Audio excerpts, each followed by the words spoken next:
अल्हम्दुलिल्लाहिल्लज़ी वकफ़ा वस्सलातु वस्सलामु अला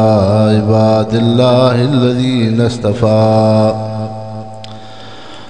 अम्मा बाद फ़अऊज़ु बिल्लाहि मिनश शैतानिर रजीम बिस्मिल्लाहिर रहमानिर रहीम वइन कुन्तुम फी रैबिम मिम्मा नज़्ज़लना अला अब्दिना फ़अतू बिसूरतिम मिन मिस्लिहि वदऊ शुहदाअकुम मिन दूनिल्लाहि इन कुन्तुम सादिक़ीन फ़इन लम तफ़अलू वलन तफ़अलू फ़त्तक़ुन्नार अल्लती वक़ूदुहन्नासु वल्हिजारा उइद्दत लिल्काफ़िरीन क़ाल नबी सल्लल्लाहु अलैहि वसल्लम इन्नल्लाह यरफ़उ बिहाज़ल किताबि अक़वामन व यज़उ बिही आख़रीन व अन इब्न अब्बास रज़ियल्लाहु अन्हुमा क़ाल नज़ल जिब्राईल अला रसूलिल्लाहि सल्लल्लाहु अलैहि वसल्लम फ़क़ाल या रसूलल्लाहि सतकूनु फ़ितनह फ़क़ाल रसूलुल्लाहि या जिब्राईल मल मख़रजु मिन्हा क़ाल किताबुल्लाहि। सब दोस्त अहबाब दिल जी मोहब्बत सां दुरूद शरीफ पढ़ो। अल्लाहुम्मा सल्लि अला सय्यिदिना मुहम्मदिन नबील उम्मीय वालिहि वबारिक वसल्लिम अदद कुल्लि मालूम लक दाइमन अबदा। मुसलमान भाइरो, अल्लाह सही इंसान के दुनिया की जिंदगी में कहीं मंजिल ऐं सफ़र ते आसान पहुँचण जे लाइ ब रोशनायूं ॾिनियूं आहिनि। हिकु त उन इंसान जे अख जे अंदरि नज़र ऐं दीद जो हुजणु ज़रूरी आहे। हिकिड़ो मोटरसाइकिल ते इंसान वेठो, को माण्हू को कार गाॾी थो हलाए, हाणे उन में त बत्ती रोशनाई आहे, पर जेको ड्राइवर आहे उन जे अख में नज़र दीद न आहे। तव्हां चयोसि त हाणे हिन ॻोठ ॾेखां तूं हलियो वञ ॻोठ कीअं, राति जे वॻड़े में अंधेरे में नथो पहुची सघे। अहिड़े तरीक़े सां हिन इंसान जे अख में नज़र दीद त आहे, पर सुवारीअ में बत्ती रोशनाई न आहे। इहो इंसान बि मंज़िल ते न पहुचंदो। पोइ जॾहिं हिकिड़ो दुनिया जो आरज़ी सफ़र आहे, उहो इंसान ईअं नथो करे सघे त अल्लाह साईं हिन इंसान जे लाइ आख़िरत में जन्नत में घर ठाहियो। पैगंबर करीम सल्लल्लाहु अलैहि वसल्लम फरमायो, हर इंसान जो घर जहन्नम में भी आहे, जन्नत में भी आहे। पोइ जॾहिं ईमान आणींदो आहे त रब उनखे जन्नत जे घर जो फ़ैसिलो कंदो आहे। जे ईमान न अथसि, अल्लाह रसूल सां तालुक़ न अथसि, त पोइ जहन्नम जे घर जो फ़ैसिलो थींदो आहे। त इंसान हाणे जॾहिं इंसान ईमान थो आणे, ला इलाहा इल्लल्लाहु मुहम्मदुर रसूलुल्लाह, जॾहिं हिन इंसान इहे लफ़्ज़ चया ज़ुबान सां, दिल जी अक़ीदत मुहब्बत में तस्दीक़ क़ल्बी सां, इहे कलमे पाक जा लफ़्ज़ रब अहकमुल हाकिमीन वटि एतिरा था क़बूल थियनि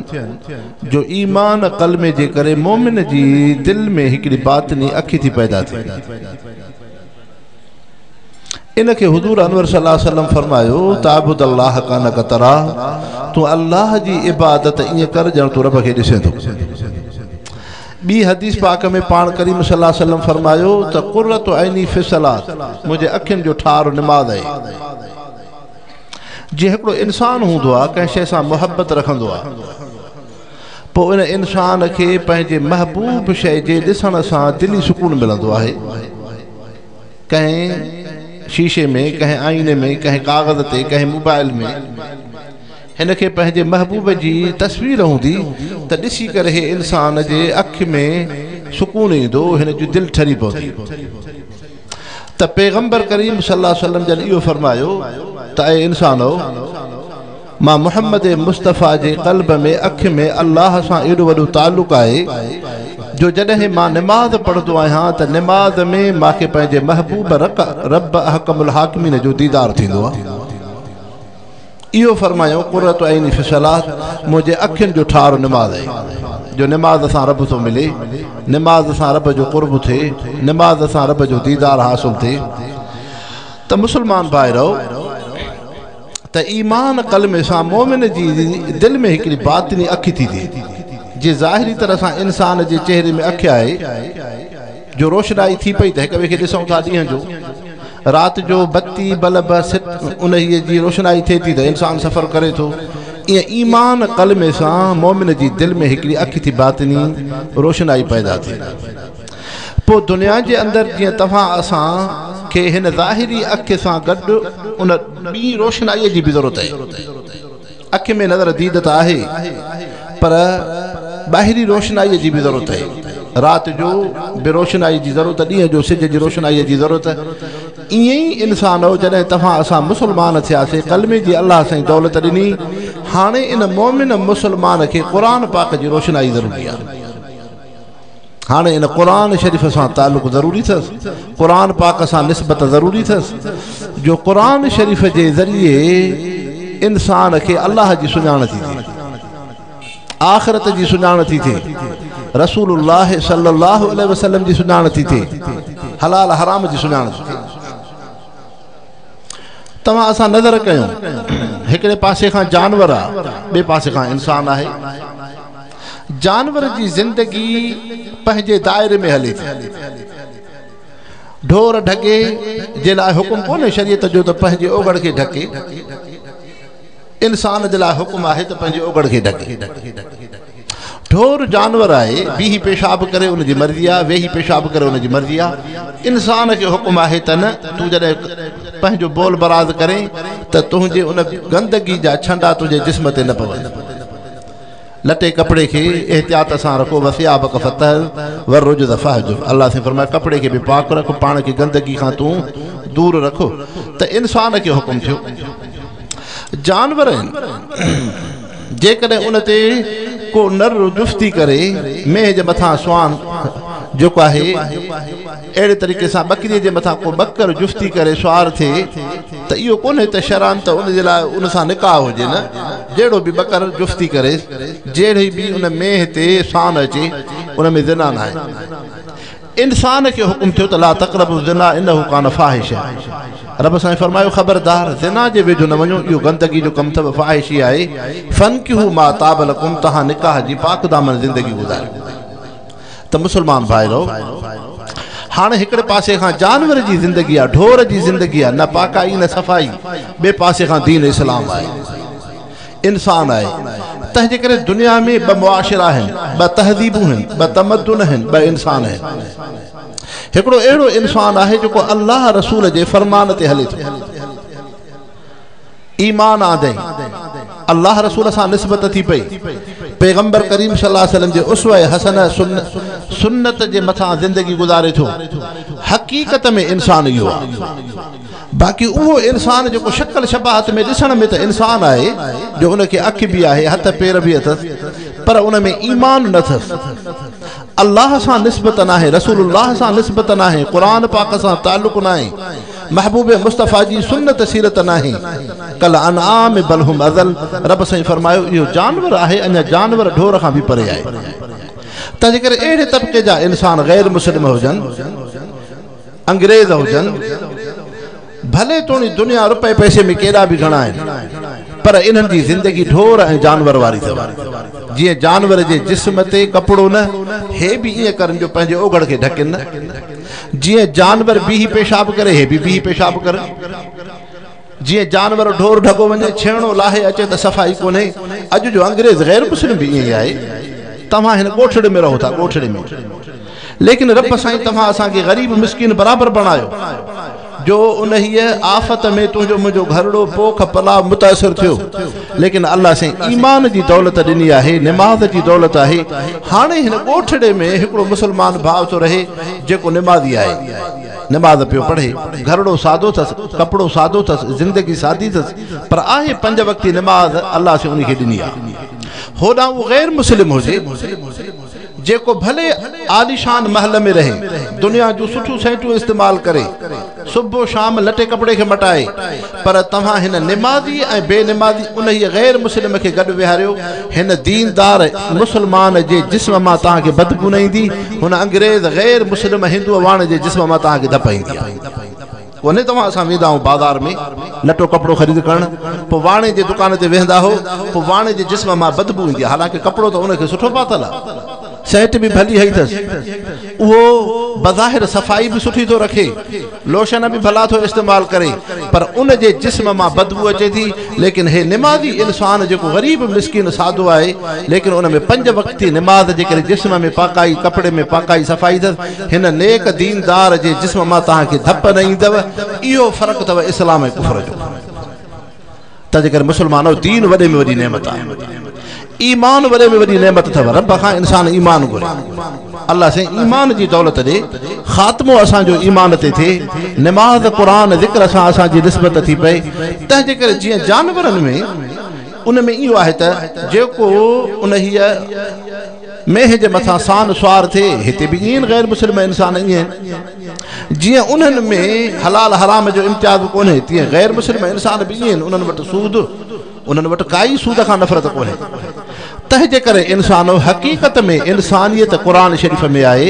रसूलुल्लाह सल्लल्लाहु अलैहि वसल्लम जी निस्बत में आहे ऐं दीन इस्लाम में आहे तंहिंजे करे इस्लाम ऐं दीन वॾे में वॾी नेमत आहे वॾे में वॾी नेमत आहे त हाणे इंसानो क़ुरान पाक जी रोशनाई ज़रूरी आहे अल्लाह से क़ुरान शरीफ़ में फरमायो इन कुंतुम फी रैबिम मिम्मा नज़्ज़लना अला अब्दिना फ़अतू बिसूरत में मिस्लिही ही त उन दौर जा जेके मुशरिक काफ़िर हा पर बज़ाहिर उन्हनि खे अल्लाह साईं क़ुरान शरीफ़ जो एजाज़ तो ॿुधाए लेकिन हक़ीक़त में हर ज़माने जे इंसाननि खे क़ुरान पाक जे एजाज़ जो अल्लाह साईं इहो फरमायो आहे त हर दौर जे इंसाननि खे इजाज़त है त क़ुरान सां मुक़ाबिलो करे ॾेखारियो हाणे कंहिं बि शइ जे वजूद जे लाइ ठाहिण जे लाइ चैन शयुनि जी ज़रूरत हूंदी आहे सब खां पहिरियों आहे त उन शइ जो मादो हुजे वजूद हुजे हिकिड़ो टखण आहे ॾाढो भलो टखण आहे पर इहो टखण जेको दरवाज़ो ठाहे थो कुर्सी ठाहे थो टेबल ठाहे थो दरी ठाहे थो त इन टखण वटि उहा शइ मौजूदु हुजे जेकॾहिं हिन खे हुनुर त आहे पर हिन वटि उहो वण लभे कोन थो बुंड अथसि ई कोन त कीअं हे दरवाज़ो ठाहींदो न पहिरियों आहे उन शइ जो मादो हुजे ॿी शइ आहे त उन शइ जो हुनुर बि हुजे ॼाण बि रखे मौली दाऊद जे साम्हूं तव्हां भली हिकिड़ी काठी रखी छॾियोसि हिकिड़ो आलिम सॻुरो आहे सुबुह शाम मदरसे में पियो पढ़ाए आलिम दीन आहे मस्जिद जो इमाम आहे लेकिन उन जे आॾो सॼी ज़िंदगी काठीअ जो बुंड पियो हुजे उनखे चयोसि त उन में दरवाज़ो ठाहे हुनजो इहो फन ई कोन्हे हुनुर ई कोन्हे त ॿी शइ आहे उन इंसान जो उहो फन हुजे टी शइ इहा आहे त उन शइ जे ठाहिण जे लाइ उनखे महारत बि हुजे ठाहे बि सघूं जंहिं इंसान पहिरियों दरवाज़ो ठाहियो हूंदो हाणे उनखे चइजे त ॿिए तूं हिन नक्शो निगार ते दरवाज़ो ठाहे उन जे लाइ आसान आहे हिकिड़े इंसान का टेबल ठाही हुजे का अहिड़ी शइ ठाही हुजे उनखे चइजे त हाणे तूं हिन सुहिणी शक्ल ते ठाहे उहो ठाहे वेंदो त उन में महारत चौथी शइ इहा हूंदी आहे त उन शइ जे लाइ असबाब वसाइल बि हुजनि उहा मशीनरी हुजे उहो टखण वारो उहो औज़ार हुजे इहे सभु शयूं हुजनि उन जे जिस्म में उज़वनि में कुवत ताक़त हुजे हाणे इन शइ खे सम्झिजो अल्लाह साईं क़ुरान शरीफ़ खे मोकिलियो आहे अरबी ज़ुबान में लिसान अरबी आहे अल्लाह से फरमायो असां अरबीअ में इनखे मोकिलियो आहे हाणे दुनिया जे अंदरि अरब इंसान आहे वॾे में वॾी क़ुरान शरीफ़ में कमाल ख़ूबी एजाज़ कहिड़ो आहे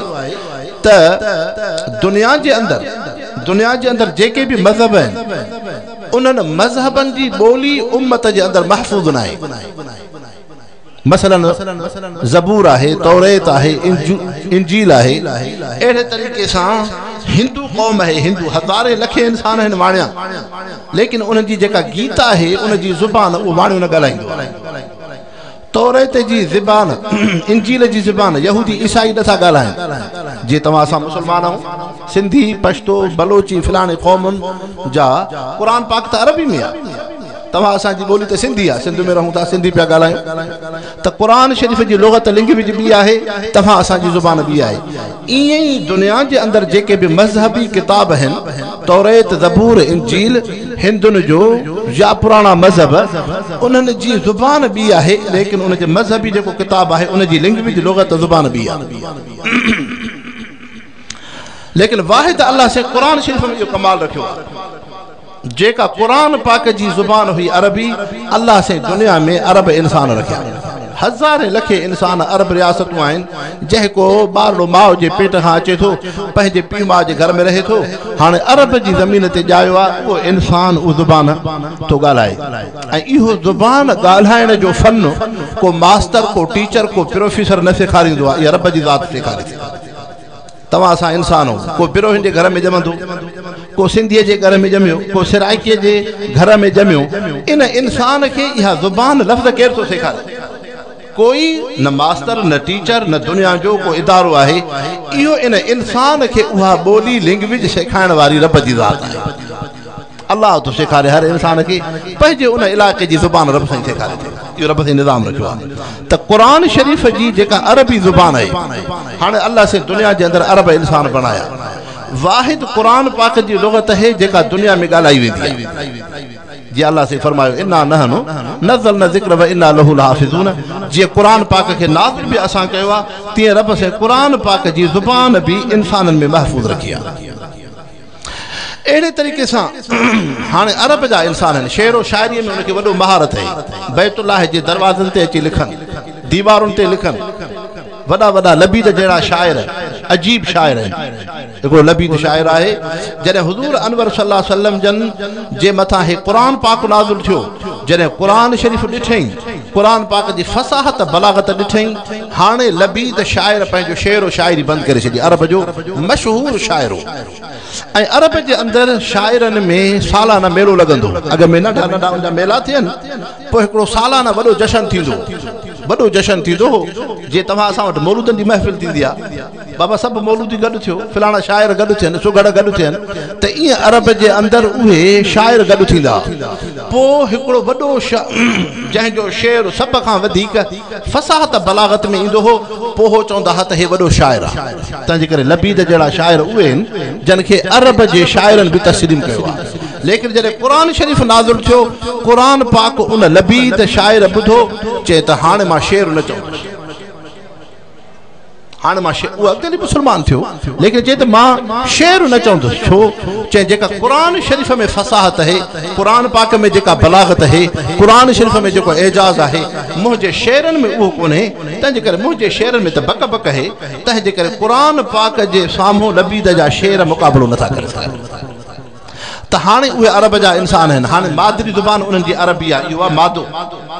जीअं लोहार खे लोह चइबो आहे त हेठि उन को का शइ ठाहे बेलचो ठाहे ॾाटरो ठाहे छुरी ठाहे उन वटि लोह जो मादो आहे त अरबनि वटि अरबीअ जो मादो अल्लाह से उन्हनि खे मादरी ज़ुबान सेखारे छॾी उन खां पोइ ॿियो शइ आहे उन में फन बि अथनि जो अजीब अजीब शेर ठाहींदा हुआ महारत बि अथनि जो वॾा वॾा शाइर तस्लीम थियनि ऐं सालाना उन जूं वॾियूं वॾियूं ख़ुशियूं थियनि असबाब वसाइल वटि बि उते आहिनि उन्हनि वटि अरब जा हिकिड़े सरदार आहिनि पैसो उन्हनि वटि दुनिया उन्हनि वटि हेॾे हिन पासे ॾांहुं पैगंबर करीम सल्लल्लाहु अलैहि वसल्लम अकेला आहिनि अल्लाह जा रसूल पैगंबर आहिनि अकेला आहिनि असबाब वसाइल न आहिनि इन जे बावजूद क़ुरान शरीफ़ जो मुक़ाबिलो न करे सघिया क़ुरान शरीफ़ जे साम्हूं न अची सघिया मालूम थियो त हे क़ुरान शरीफ़ अल्लाह जे तरफ़ां आहे हाणे अरब जे अंदरि हिकिड़ो शाइर आहे इब्न दग़न जंहिंखे पंहिंजी शाइरी जो वॾो फन हो पोइ उन इब्न दग़न खे जॾहिं मके जे ग़ैर मुस्लिमनि चयुसि त क़ुरान सां मुक़ाबिलो करणो आहे अल्लाह जे रसूल पैगंबर सां मुक़ाबिलो करणो आहे छो दुनिया में जेके भी मज़हब हैं सब खां वधीक दीन इस्लामी मज़हब आहे इन दीन इंदल्लाह इस्लाम अल्लाह से फरमायो मुसलमान इस्लाम वॾे में वॾो मज़हब आहे दुनिया जे अंदरि उन जो दलील कहिड़ो आहे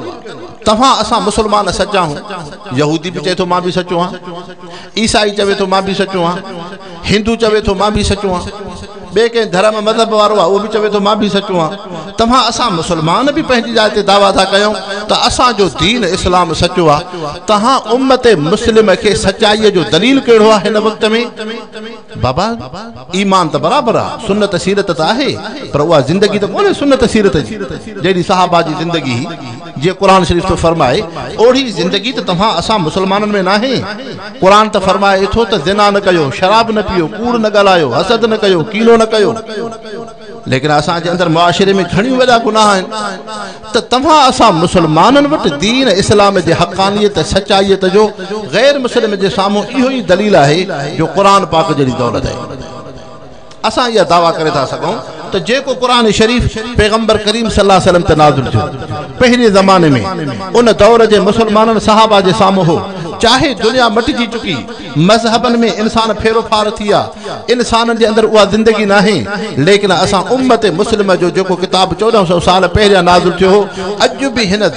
फितनन के जमाने में जेकर इस्लामी मुल्कन में वेंदो भी सागो किताब मिलंदो जेकर अंग्रेज वट तहां यूरोप में अमेरिका में बर्तानिया में वेंदो तो कुरान शरीफ जो वही नुस्खो मिलंदो वही आयतूं ज़बरदेर हुंदी जे खडवारी जे गोठ में कुरान पाक जो नुस्खो पियो यो कुरान पाक जो कमाल त तव्हां असां वटि हक़ानियत जो दलील कुरान शरीफ आहे असां जो दीन इस्लाम छो सच्चो मज़हब आहे दलील उन जो इहो आहे त असां वटि कुरान शरीफ आहे अहिड़ो किताब कंहिं बि मज़हब कंहिं बि मिलत में न आहे त हाणे इब्न दग़न चयो त मां कुरान जो मुक़ाबिलो थो कयां चए मूंखे 2-3 महीना जो हाणे हे वियो वञी जबल जी गार में रहियो पोइ उते पंहिंजी मेहनत करे मस कुपड़ी भी गॾु कयई पुराने वक्त में लिखाई जा जेके तरीक़ा हा सभु गॾु कयई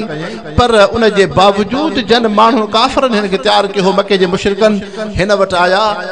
चयो इब्न दग़न तू चयो त मां कुरान जो मुक़ाबिलो कंदुमि अहिड़ो कुरान लिखी ॾेखारींदुमि सूरतूं लिखी ॾेखारींदुमि भला तू का शइ लिखी बि आहे चए न कुझु बि न लिखियो चए छो चे मां घणी कोशिश कई आहे त कुरान जो मुक़ाबिलो कयां पर हिकिड़ी आयत भी मां कुरान जे मुक़ाबले में न लिखी सघी आहे कुरान जे हिकिड़ी आयत जो मुक़ाबिलो न चे छो चे लिखंदो आहियां हिकिड़ा पंहिंजा अरबी जा जुमला ठाहे पोइ उन अरबीअ जे जुमलनि खे मां कुरान शरीफ़ सां भेटींदो आहियां पोइ मां पंहिंजी दिलि सां ज़मीर सां फ़ैसिलो कंदो आहियां त इब्न दग़न तुंहिंजे इन अरबीअ जे जुमलनि में कुरान शरीफ़ जी आयत में उहो मुक़ाबिलो आहे जो कुरान पाक में फसाहत बलागत है मुझी दिल ही चौंदी आहे त न तुझे शेर में वो कमाल कोने जेको कुरान शरीफ में कमाल आ उन पन्ने के फाड़ी दुआ त जेकर हे कागज जेके फाटलन जा टुकर हन हे मां पंहिंजे हथ सां लिखियल जुमला जेके फाड़िया हन अज इब्न दग़न इकरार थो करे त बराबर कुरान अल्लाह जे तरफां है ऐं मुहम्मद मुस्तफ़ा अल्लाह जा सच्चा रसूल ऐं पैगंबर है यो रब से फरमायो इन कुंतुम फी रैब मिम्मा नज़लना अला अब्दना फातू बिसूरत मिन मिसले जेकने तव्हां के शक है कुरान पाक जी सूरतुन जे बारे में का हिकड़ी सूरत जो तव्हां मुकाबलो करे ॾेखारियो पर रब से फरमाए तो सब इंसान गॾिजो मुझे कुरान जो मुकाबलो नथा करे सघां तंहिंजे करे अल्लाह से इहो कम ग़रीबन खां वरतो आहे गरीब मिस्किन जा बचड़ा जैके जिस्म ते कपड़े पाइण जो ढंग न हुंदो सफाई सुथराई जो उनके खबर न हुंदी दुनिया जे वज़ाक़त और माहौल जी खबर न हुंदी पर गरीब झूपड़ीअ में रहे तो गरीब जो बचड़ो आहे बोली दाऊद साहब जे मदरसे में अची पढ़ियो हाणे इहो उन गुरबत फ़कीरी में जिंदगी गुज़ारे सुका टुकर खाई जॾहिं हिन कुरान शरीफ़ याद कयो 30 सिपारा हाणे महबूब मुस्तफ़ा जे मुसल्ले ते बीहण जो हक़ इनखे आहे अमीर दुनियादार वापारी दुनिया जे जंहिं भी दर्जे वाला इंसान हुजन उहे पोयां बीहन अॻियां इमाम पो जिथे तव्हां असांजी पेशानी हूंदी आहे इमाम जा उते पेर हूंदा आहिनि इहो कुरान पाक जे करे अल्लाह से उनखे मक़ाम ॾिनो आहे इन अल्लाह यरफ़उ बिहाज़ल किताब अक़वामन अल्लाह से कुरान जे ज़रिए इंसान खे दर्जो ॾींदो आहे तंहिंजे करे मुसलमानो दीन दुनिया जूं भलायूं कुरान शरीफ़ में आहिनि ऐं इंसान दुनिया रुपए पैसे से ताल्लुक रखे तो ये शयूं हमेशा वारियूं नाहिनि पर हीअ उहा दौलत है जेका हमेशा वारी नबी सल्लल्लाहु अलैहि वसल्लम फरमायो इंसान फौत तो थे हाणे जॾहिं उन में हुंदो आहे लहद में हुंदो आहे त अचानक रोशनाई साम्हूं थींदी आहे हे चवंदो तूं केरु आहीं उहो चवंदुसि त मां कुरान पाक जी सूरत बक़रा आहियां इएं ई हुज़ूर सल्लल्लाहु अलैहि वसल्लम फरमायो जॾहिं इंसान क़ब्र खां उथंदो हिन जे साम्हूं ॿ सुहिणियूं शक्ल हूंदियूं हे चवंदो तूं केरु आहीं हे चवंदुसि त मां सूरत बक़रा सूरत आल इमरान आहियां इहा कुरान जी रोशनाई हूंदी जेका इंसान खे जन्नत में पहुचाईंदी तंहिंजे करे रुपयो पैसो दुनिया इंसान सां गॾु न हलंदो हलण वारी शइ कुरान नेक अमल आहिनि तंहिंजे करे रब करीम तव्हां असांखे क़ुरान शरीफ़ सां ताल्लुक़ अता फरमाए, दीन जी सही सम्झ अता फरमाए। अल्लाह से हिन इदारे खे ता क़यामत आबाद फरमाए। वमा अलैना इल्लल बलागुल मुबीन। या अल्लाह या रहमान या रहीम अल्लाहुम्मा अर्ज़ुक़ना तिलावतहु आना अल-लैल व आना अन-नहार। अल्लाहुम्मा अजअल कुरान अल-अज़ीम रबिया क़ुलूबिना व जला हुमूमिना व ज़िहाब हुज़निना। अल्लाहुम्मा खल्लित अल-कुरान फ़ी आज़ाइना व फ़ी क़ुलूबिना। रब्बि इग़फ़िर वरहम व अंत खैरुर राहिमीन। व सल्लल्लाहु तआला अला खैरि ख़ल्क़िही मुहम्मद व आलिहि व बारक व सल्लम। ला इलाहा